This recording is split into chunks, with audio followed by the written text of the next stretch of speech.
की है कि यहाँ गीता का पाठ चल रहा है। गीता का पाठ नहीं चल रहा है।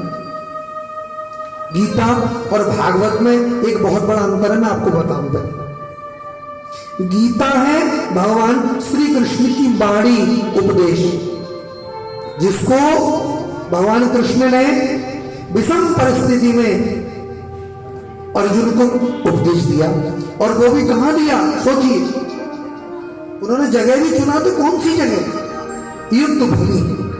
आज तक आपने कभी सुना किसी को कि जंग के मैदान में कोई उपदेश देता है, कोई प्रवचन होता है? बताइए। भगवान श्री कृष्ण अगर हैं तो ऐसी जगह को वो उसको उपयुक्त भी बना देंगे। और दुनिया का सबसे सुंदर जो ग्रंथ है वो श्रीमद् भगवत गीता है, जिनमें 700 श्लोकों में उन्हें अर्जुन को दुनिया के जितने भी संकट हैं उनका निवारण बताया है। जो आज से करीब 5,500 वर्ष पहले बताए, आज भी वो एज इट इज काम कर रहे हैं। उनमें कोई संशोधन की आवश्यकता नहीं पड़ी। ध्यान देना मेरी बात को। हम जिस देश में रहते उस देश में एक संविधान है, और संविधान में बीच बीच में हम लोग संशोधन करते हैं, समय के अनुसार करना पड़ता है। आप लोग मोबाइल खरीदते हो, लैपटॉप खरीदते हो, इसको भी बीच बीच में अपडेट करके बेचा जाता है, संशोधन करके। लेकिन भगवत गीता को संशोधन करने की आवश्यकता नहीं है। क्यों? क्योंकि परमात्मा ने ऑल इन वन एक बार में उसको अपडेट करके भेजा है। बोले इसको चारों युगों में ये काम करेगा, ऐसा नहीं कि कलयुग में करना है तो द्वापर में नहीं करेगा। भैया फिर ऐसा करो, इसको अपडेट करो, प्यार से बोलो। जैसे आपके जीवन में कोई भी संकट है, आप भगवत गीता उठाइए, उसको पढ़िए, आपको उसका इलाज, ट्रीटमेंट भगवत गीता में जरूर मिलेगा, चाहे वो कैसी भी समस्या क्यों ना। ये मैं आपको बता रहा हूं। हाँ, एक चीज और बता दूं, प्रत्येक दफे हर बार जब आप गीता को पढ़ेंगे तो आपको हर बार कुछ नई बातें जानने को मिलेगी। गीता जी वही, पढ़ने वाले भी वही, लेकिन हर बार आपको विशेष कुछ जरूर मिलेगा, नया। आपकी मतलब की बात ये और बता रहा हूं मैं। क्यों? क्योंकि हमारा जो माइंड है ना, इस माइंड में 2-3 हिस्से हैं दिमाग के, और एक बात दिमाग में पहली बार में नहीं घुसती। प्यार से बोलो जय श्री कृष्ण। जय श्री कृष्ण। जब उसको रिवीजन करते हैं तो वो थोड़ा सा और अंदर जाता है, और बार बार जब बचपन में हम लोग 2 का पहाड़ा 3 का पहाड़ा हमारे गुरु लोगों ने हमें खड़े कर करके पढ़वाया, याद कराया, वो पहाड़े हमें आज तक याद है। क्यों? क्योंकि ऐसे जब उन्होंने पहाड़ों को पहुंचा दिया हमारे दिमाग में, अब हमको सुनाने में जोर नहीं पड़ता। जैसे हम लेटे हुए कह दिया कि सुनाओ, तो बस आंख बंद करके सुना रहे, जोर नहीं पड़ रहा। हाँ, जब 20 तक से ऊपर के पहाड़े सुनने की बारी आए तब जोर पड़ेगा। प्यार से बोलो जय श्री कृष्ण। जय श्री। क्यों? क्योंकि उनका हमने रिवीजन नहीं किया। मैं यही बात कहना चाह रहा हूं। तो भगवत गीता में जब जब आप नया नया बार बार पढ़ेंगे तो आपको नया कुछ ज्ञान मिलेगा। और ये बता दे रहा हूं कि सारा कुछ जो उसमें आपकी समस्या है सबका निदान है, ये पक्की बात है। अब समझते हैं श्रीमद् भागवत महापुराण क्या है। श्रीमद् भागवत महापुराण है भगवान श्री कृष्ण की वाङ्मयी प्रतिमूर्ति। आपने देखा होगा जब मैं व्यास मंच में बैठता हूं तो मैं सबसे पहले ये कहता हूं, श्री कृष्ण की वाङ्मयी प्रतिमूर्ति श्रीमद् भागवत महापुराण। माने भगवान श्री कृष्ण जी और मेरे भगवान भागवत भगवान, इनमें कोई अंतर नहीं है। क्यों अंतर नहीं है? इस सवाल का जवाब मैं आपको कल दूंगा, क्योंकि इसका आंसर कल भागवत में दिया जाएगा। तो इस जवाब को मैं अपने पास बचा के रखता हूं आज। प्यार से बोलो जय श्री कृष्ण। जय श्री। भक्तों, एक दफे भगवान श्री कृष्ण एक लीला कर रहे हैं और बताना चाह रहे हैं कि बहुत से लोग समझते हैं कि हम उच्च कुल में हमारा जन्म हुआ है तो हम श्रेष्ठ हैं। नहीं, इस बात को भगवान श्री कृष्ण ने खंडन किया है, और इसी बात को वो दुनिया को ज्ञान के रूप में बता रहे हैं। कैसे?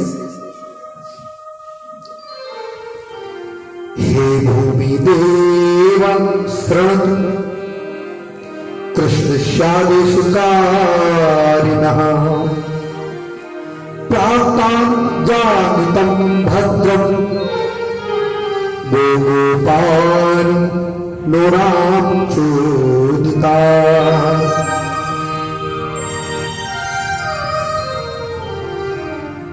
एक बार भगवान श्री कृष्ण अपने साथियों के संग, ग्वाल वालों के संग खेलते खेलते गऊ चराते हुए आगे आ गए और दोपहर को 12 साढ़े 12 बजे जब भोजन का समय होता है, सबको भूख लगी, लेकिन आज घर से कोई भोजन लेके नहीं लाए, क्योंकि उन्हें नहीं मालूम कि वो आज खेलते हुए दूर आ जाएंगे। बड़ी जोर से भूख लगी। भगवान कृष्ण से ग्वालवाल कह लेने की कन्हैया कुछ खाने पीने की व्यवस्था कराओ यार, बड़ी जोर से भूख लगी। भगवान कृष्ण बोले सुनो, सामने कुछ ना ब्राह्मण लोगों का घर है और वो ब्राह्मण रोज हवन करते हैं, अग्निहोत्र ब्राह्मण।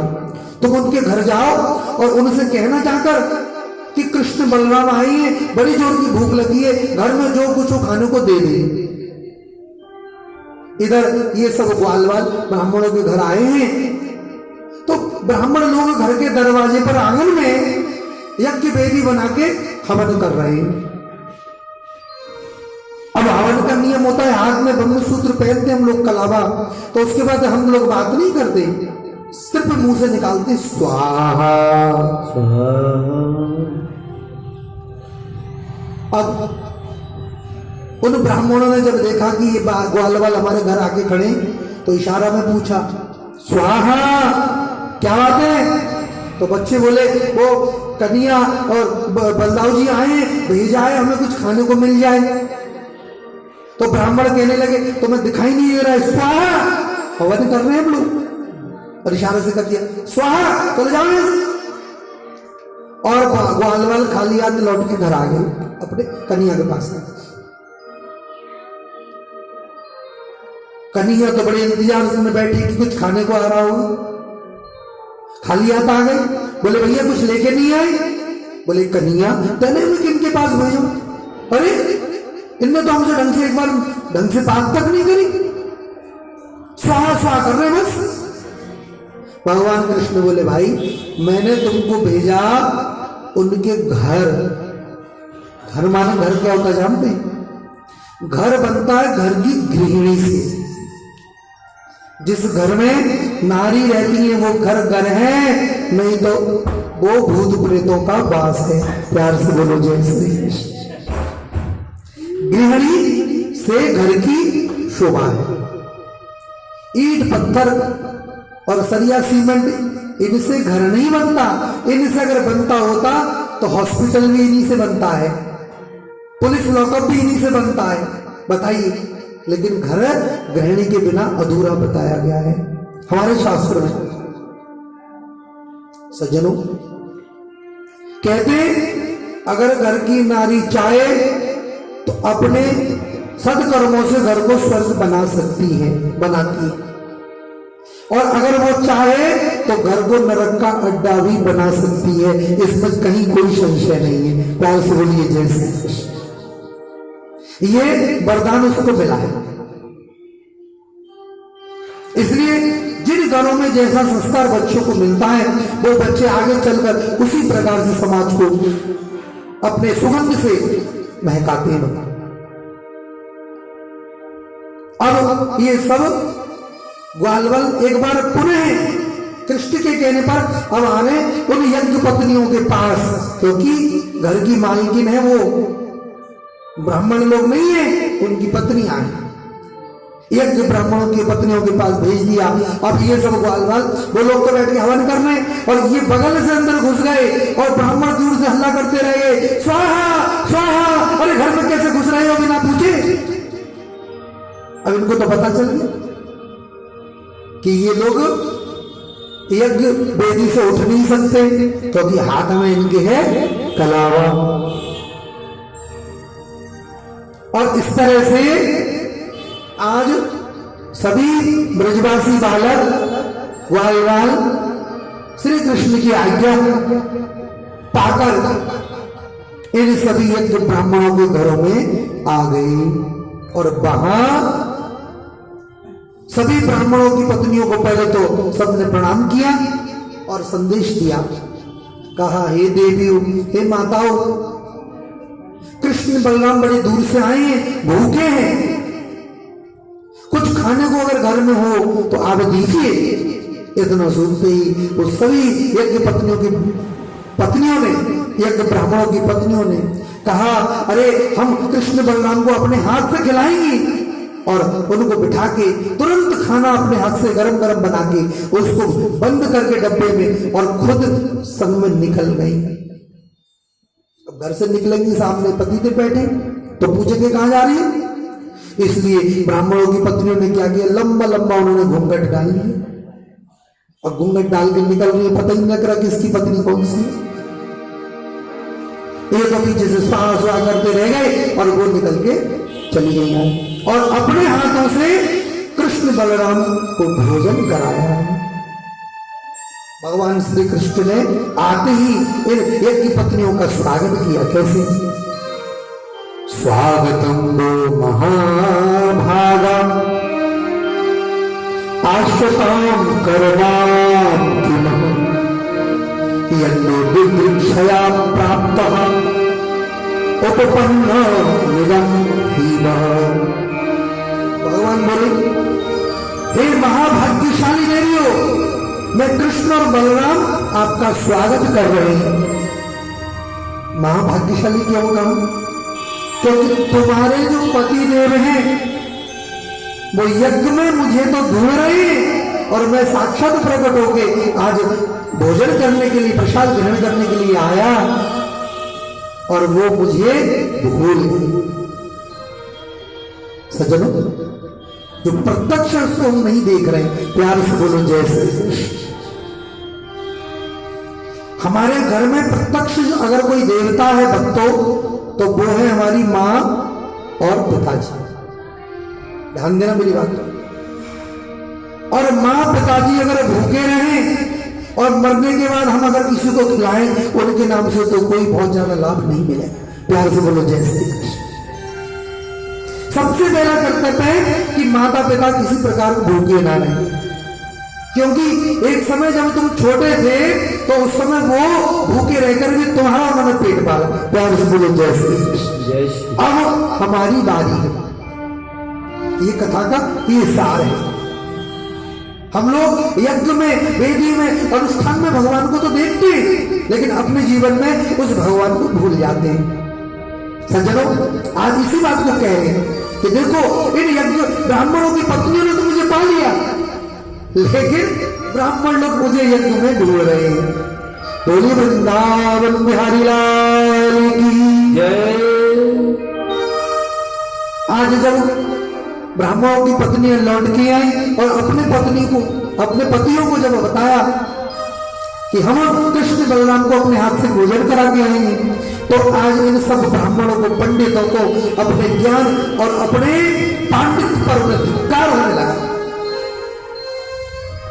धिग्जन्म स्त्री विद्या धिग्व्रतम धिग्बहुक्यता धिग्कुलम धिग्क्रियादाक्षम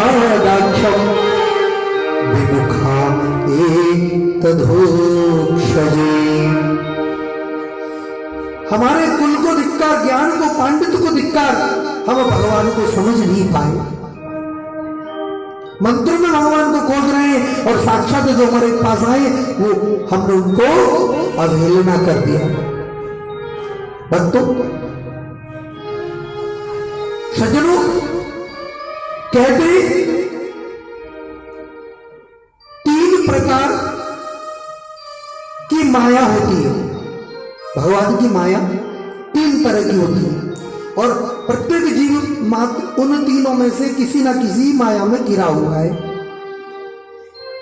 तो माया का पहला स्वरूप है सरस्वती, दूसरा लक्ष्मी जी और तीसरा है महाकाली।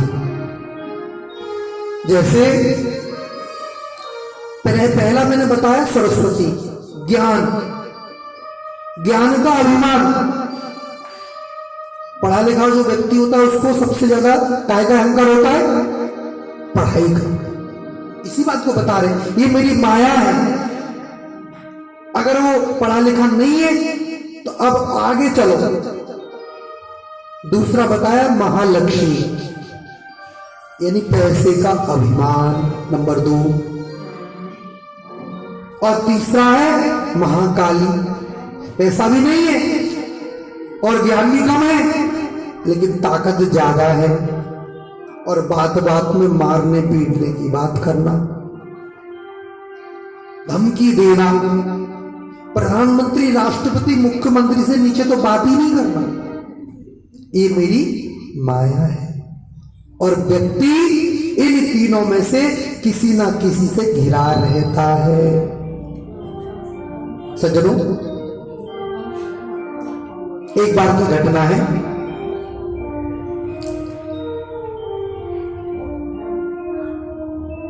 एकादशी की रात्रि की बात है और नंद बाबा उन्होंने एकादशी का व्रत रखा।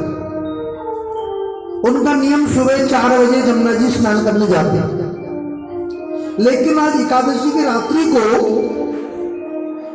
अचानक नींद खुल गई और रात्रि में 1:30-2 बजे जग गई। सोचा कि भोर हो गए। अब रोज आदमी जब एक समय पे उठे तो घड़ी देखते कि क्या जरूरत, आइडिया लग जाता। और रात्रि 1:30-2 बजे वो जमुना जी में स्नान करने डुबकी लगाने चले गए। जैसे पानी में उतरे तो पानी के देवता वरुण, उनके सिपाहियों ने देखा भैया रात्रि में कौन आ गया यहां नहाने। प्रकृति है, नदी, जल, ये हमारी प्रकृति है। वृक्ष, इनको सूर्यास्त के बाद हम लोग पत्ते नहीं तोड़ते, फूल नहीं तोड़ते संध्या के बाद, और रात्रि में नदी में स्नान नहीं किया जाता। वरुण देव के दूतों ने नंद बाबा को पकड़ के पहुंचा दिया वरुण लोग। राम नाम सत्य है।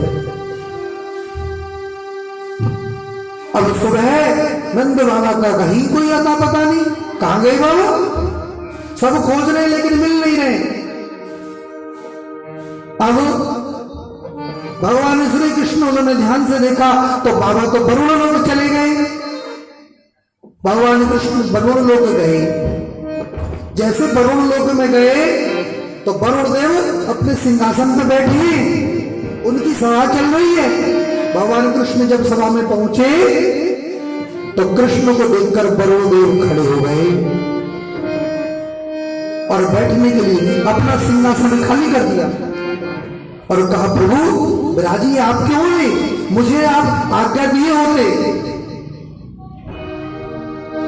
सिंहासन पर बैठे पुत्र और पिता कारागर वसुदेव जी दूर से देख रहे, नंद बाबा दूर से देख रहे हैं कि मुझे तो कारागार में डाल दिया और मेरे बेटे को सिंहासन में बैठा कर स्वागत कर रहे हैं। आज उनको वो बात याद आई। नारद जी आए थे और नारद जी कहकर गए, क्या?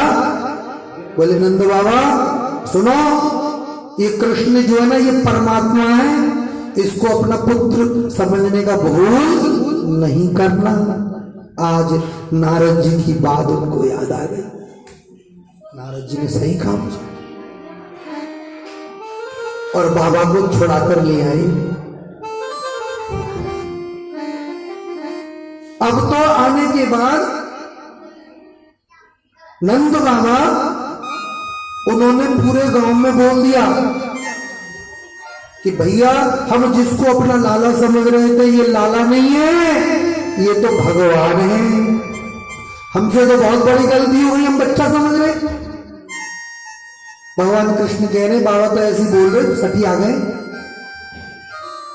और मन ही मन में कह रहे, बोले जब से आई जब से भगवान भगवान कर रहे, और ज्यादा भगवान भगवान करेंगे और मैं लोगों के सामने अगर भगवान बन गया तो मेरा ही घाटा है। अब ब्रजवासी गण बोले लाला हम सुन रहे हैं कि तू भगवान है, बोले कौन ने कही? बोले बाबा कह रहे कि वो तू भगवान है। एक सखा बोले भैया लग तो मुंह भी रोजी भगवान है। बोले कैसे? बोले तुम्हें पता ना है 7 दिन 7 रात्रि तक यानी अपनी कनिष्ठ उंगली में गिरिराज पर्वत धारण कर लिए, ये कोई साधारण मानव कर सके? और भगवान कह रहे मैं भगवान नहीं हूं। क्यों कह रहे बताए? वो कह रहे अगर मैंने एक बार कह दी ना मैं भगवान हूं तब तो जी मोकू पकड़ के अलमारी में घुसेड़ देंगे। फिर साल में एक दिन होगा मेरा मेकअप, एक दिन ही मिलेंगे कपड़ा और एक दिन ही मुझे मिलेगा खाना। प्यार से बोलो इसलिए भैया भगवान बनने की कोई जरूरत नहीं, मैं लाला ही ठीक। बार बार बोले देख भाई बार बार झूठ बोलने से नहीं चलेगा। सुन अगर बाबा सही कह रहे हैं और तू भगवान है तो लाला हमने जी भी सुनी कि तू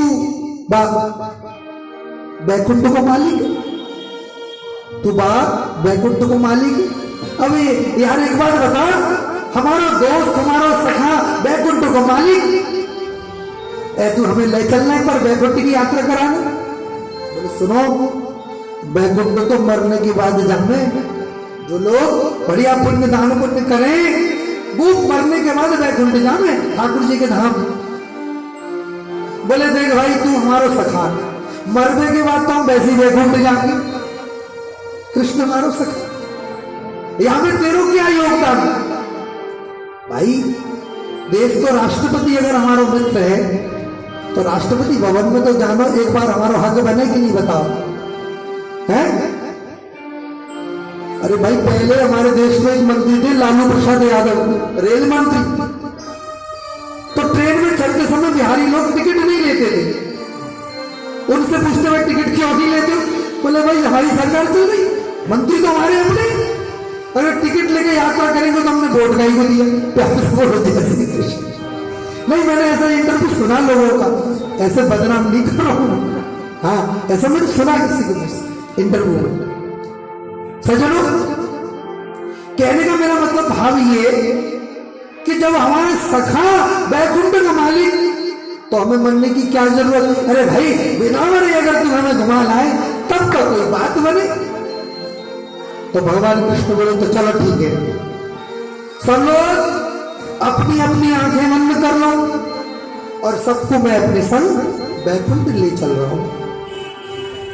सारे ग्वाल वालों ने अपनी आंखें बंद कर ली और सबको बैकुंठ में पहुंचा दिया।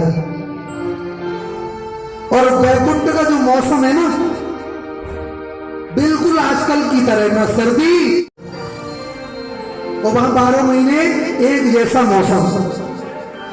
और हाँ वहां एक बड़ी विचित्र बात है, बोले क्या? कोई किसी से बात नहीं करता। बोले महाराज अगर बात नहीं करेंगे तो फिर हम अपनी बात कैसे कहेंगे, किसी को समझाएंगे? बोले सुनो बैकुंठ में हर व्यक्ति दूसरे व्यक्ति की मन की बात को पहले जान लेता है। वहां मन की बात आप पहले जान जाओगे, लेकिन हम लोगों के लिए तो समस्या है, क्योंकि अगर हम मन में किसी को गाली दे रहे तो उसको सुनाई देगा। प्यार से बोलो जय श्री कृष्ण। जब हम मन की बात दूसरा पहले जान लेगा तो ये भी एक समस्या है। अब इन लोगों की तो आदत नहीं, मर के तो गई नहीं, वहां का बार बार कायदा कानून तोड़ दे। अब कोई बोलने को लगे तो वहां सुंदर सुंदर जगह जगह दासियां खड़ी, सब आगे कहती हैं आप लोग शांत रहिए। बैकुंठ में कोई किसी से बात नहीं करता और हाँ वहां भूख भी नहीं लगती। प्यार से बोलो जय श्री कृष्ण। अब भूख भी नहीं लग रही, प्यास भी नहीं लग रही, बोल भी नहीं सकते। प्यार से बोलो जय श्री कृष्ण। अब आप लोग सोच लो बैकुंठ जाना है कि नहीं? ग्वाल वाल बोले भैया लाला अरे हमें तो जी ऐसा लगे घूमन के नगर पे ले आया तू, सबरे गूंगे बहरे लग रहे, लोग बाग इतना दान पुण्य करे यहाँ आवेंगे ना जी। लाला हमें तो माफ कर दे, हमें तो भैया अपने ब्रज में ही आनंद आ रहा, हाँ, सुबह उठ के बिहारी जी के दर्शन करें, राघवन जी के मंगला करें, राघवल्लभ जी के मंगला करें भैया, जमुना जी को स्नान करें, मेरी वन में झाड़ू लगावे, भाई में बड़ा आनंद आवे भाई। हमें तेरे का बैकुंठ में ना रहना।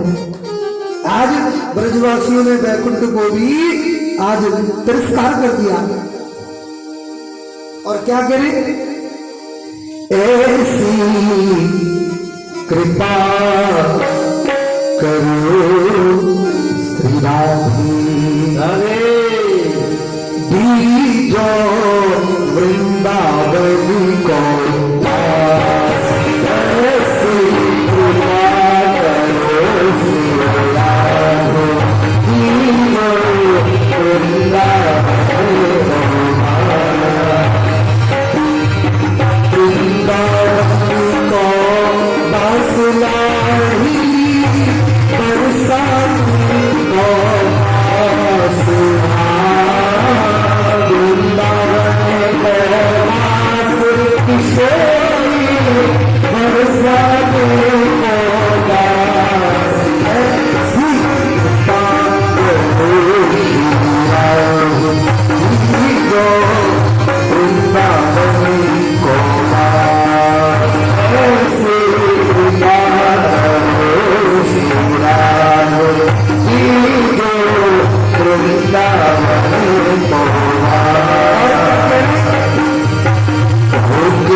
माध्यम से 84 कोष की यात्रा करा रहा हूं।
मल भाओ हीरो पर मल मल भाओ मोर कुटी और गहवर वन में देखो रास विलास और गहवर वन में देखो रास विलास ऐसी कृपा करो श्री जाओ वृंदावन को ऐसी कृपा करो श्री जाओ वृंदावन को वास बाबा की बारी जाओ नंद बाबा की बारी जाओ बलदाऊ के दर्शन पाओ बलदाऊ के दर्शन पाओ बाकी बिहार के दर्शन करके जन्म सफल हो जाओ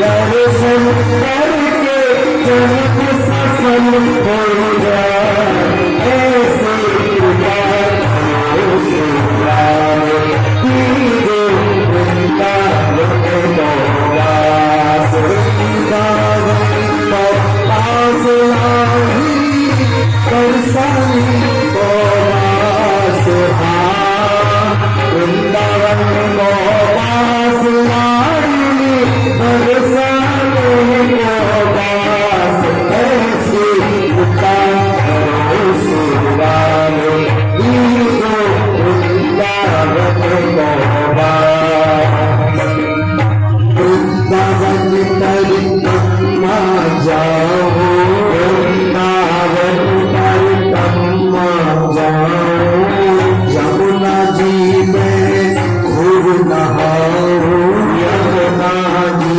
में खूब नहाओ वृंदावन परिक्रमा जाओ वृंदावन परिक्रमा जाओ यमुना जी में रोज नहाओ यमुना जी में रोज नहाओ राधा रमन के करो मंगला बिहारी जी श्रृंगार राधा वल्लभ करो मंगला बिहारी जी श्रृंगार ऐसी कृपा करो श्री राम दीजो वृंदावन को वास ऐसी कृपा करो श्री राम दीजो वृंदावन को वास वृंदावन को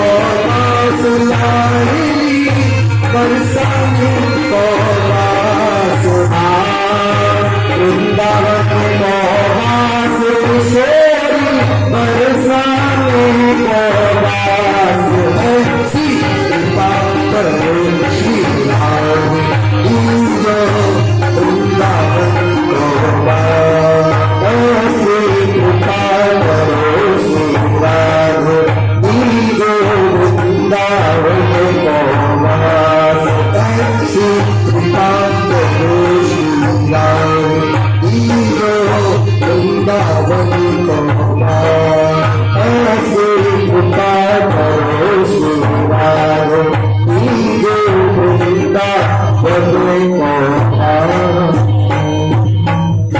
बोले वृंदावन बिहारी लाल की जय जय श्री राम आई गौर हरि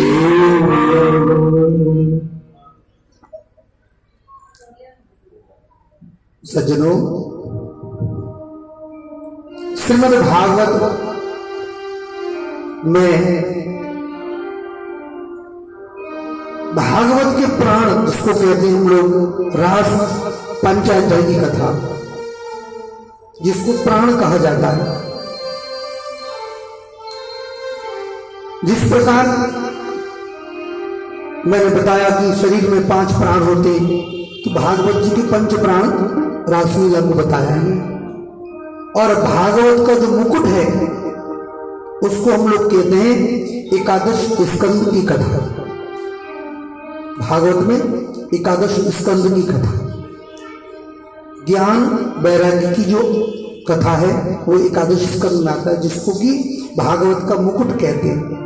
कल की कथा में हम लोग एकादश स्कंद की कथा सुनेंगे।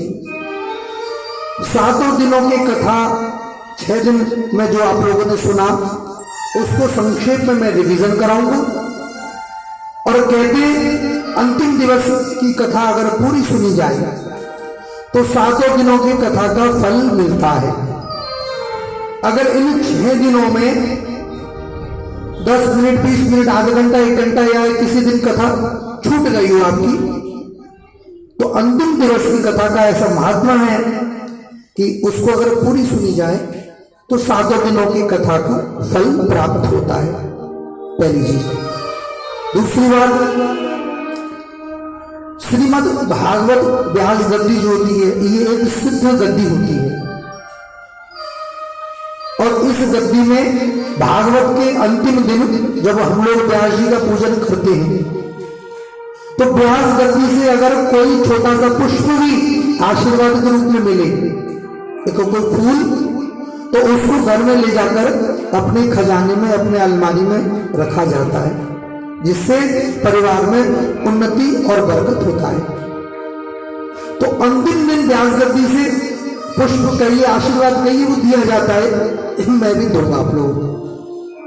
तो कल का जो दिन है आपके लिए इसको अवसर एक बार पुनः, हो सकता है कभी कोई कथा छूटी हो तो कल आप लोग ध्यान रखिए, ये जो अच्छा अवसर आपको मिला है गौरव परिवार की तरफ से, श्रीमान अंकुर जी बैठकर परीक्षित के रूप में भागवत कथा श्रवण कर रहे हैं, और अभी तो बहुत कम उम्र है इनकी, और इस कम उम्र में इनको इतना अच्छा सुंदर दायित्व मिला।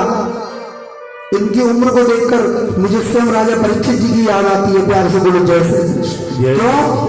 क्योंकि उन्होंने भी जब भागवत कथा सुनी थी तो उनकी उम्र भी बहुत कम बताया जाता है भागवत जी। तो ये तो कोई पूर्व जन्म के संस्कार के बाद ही व्यक्ति के जीवन में ऐसा सुंदर यज्ञ करने का अवसर मिलता है, नहीं तो लोग जीवन भर कमाई और कमाई और कमाई उसमें निकाल देता है, लेकिन भागवत जैसा अनुष्ठान आदमी करा नहीं पाता। प्यार से बोलो जय श्री। तो मैं व्यास गद्दी से परिवार के लिए पूरी पूरी प्रशंसा करता हूं, और कल व्यास गद्दी से आप लोगों को सबको आशीर्वाद भी दिया जाएगा। आइए अब हम आज के उस गंभीर प्रसंग में प्रवेश करते हैं जिसको कहते हैं महाराज की कथा।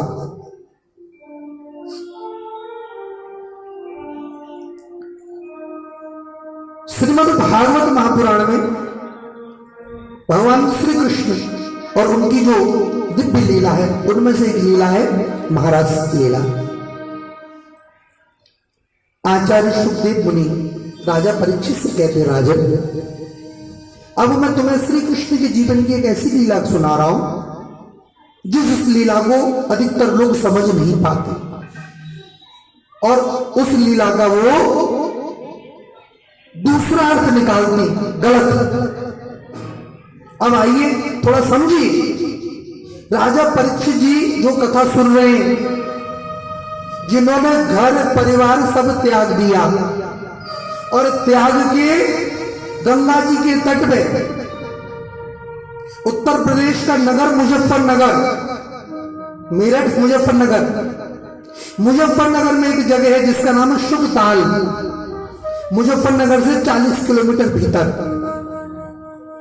उस जगह गंगा जी के तट के किनारे बट वृक्ष के नीचे श्रीमद् भागवत कथा सुन रहे हैं। ये जो प्रसंग चल रहा है ना, ये शुक्रताल की घटना है, और वो बट वृक्ष जिसके नीचे भागवत कथा हुई ना, वो बट वृक्ष आज भी वही है, क्योंकि बट वृक्ष की आयु 1,00,000 वर्ष होता है। प्यार से बोलो जय श्री कृष्ण। और हम लोगों की हर साल वहां बट वृक्ष के नीचे कथा होती है, प्रत्येक साल शुक्रताल में 1 जून से 7 जून तक का जो समय है, ये हर साल का हम लोगों का फिक्स है। वहां भागवत की कथा होती है उसी पट वृक्ष के नीचे। कभी आपको भी जीवन में अवसर मिले तो एक बार आप लोग भी पधारिए। सज्जनों, आज राजा परीक्षित जिससे कहते हैं सुखदेव मुनि, राजन तुम कल मरने वाले हो, ध्यान देना, कल जिसकी मृत्यु होने वाली है, एक दिन पहले उसको रासलीला अच्छी लगेगी? आप ही जरा सोच के बताओ। सबसे पहले तो सोचने वाली बात यह, अगर किसी को मालूम है कि मैं कल मरूंगा, एक दिन पहले क्या उसको ये सब अच्छा लगेगा? रासलीला, शादी विवाह, कि चलो तुम्हें पार्टी में ले चलते। और शादी भी इसलिए बोल रहा हूं, नहीं लगेगा ना। लेकिन गुरुजी अगर सुखदेव जी हैं तो वो असंभव कार्य को भी संभव करा रहे हैं। मेन बात ये कहते, राजन मुझे मालूम है कि कल तुम्हारा 7वां दिन है और कल ब्राह्मण श्राप से, ऋषि श्राप से कल तक्षक सर्प तुमको डसने आएगा। और एक दिन पहले जो व्यक्ति मरने वाला हो उसको मैं रासलीला सुना रहा हूं। तो सुनो, सबसे पहले ये देखो कि इस रासलीला में भाग कौन ले रहे हैं। भगवान कृष्ण किसके संग रासलीला कर रहे हैं?